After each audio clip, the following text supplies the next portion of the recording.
7 o'clock, we get number 5 Tennessee, who's 9-1, traveling to South Carolina, who's 6-4. Tennessee favorite by 22 points on ESPN.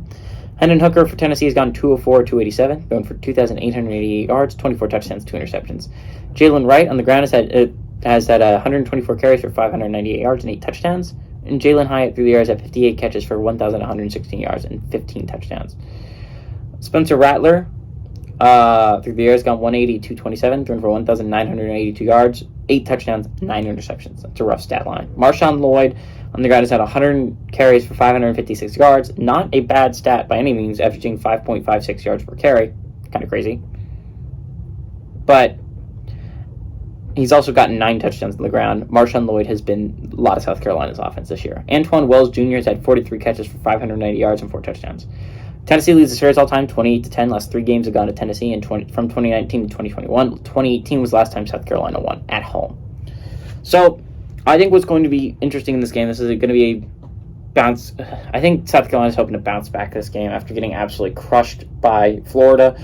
But most likely it is a chance to lose another one and fall to 6-5. You're already bowl game eligible, so South Carolina is going to a bowl game, but it's just going to be a less good bowl game than you would hope if you were a South Carolina fan, and especially the way you started the season. But the Gamecocks are not playing well right now, and Tennessee is playing insanely well.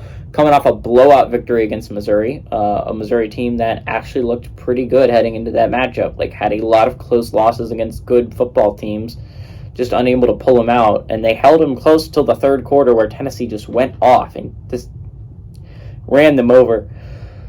South Carolina, it's just going to be a tough one. I mean, this is a tough one to win. Tennessee is a good football team. They have a lot of talent. They have the toughest, in my opinion, path to the playoffs. You got to root for a lot of teams if you're Tennessee, because you have to be, it has to become a debate for you for the 4 seed, right? You have to have the debate that you should deserve to be led into the playoffs as the 4 seed, which means, Georgia, and you want them to stay undefeated and win the SEC championship, so that loss looks as good as possible. But regardless, Ohio State or Michigan likely has a spot in the playoffs. Big Ten champ has a spot in the playoffs, most likely. TCU likely has a spot in the playoffs as long as they don't blow it with their last 3 games. That's 3 spots taken already, right? USC's still alive, and if they win the Pac-12, they are likely in, at least in my opinion. UNC and Clemson, they're playing, and whoever wins there, if USC loses, is likely in.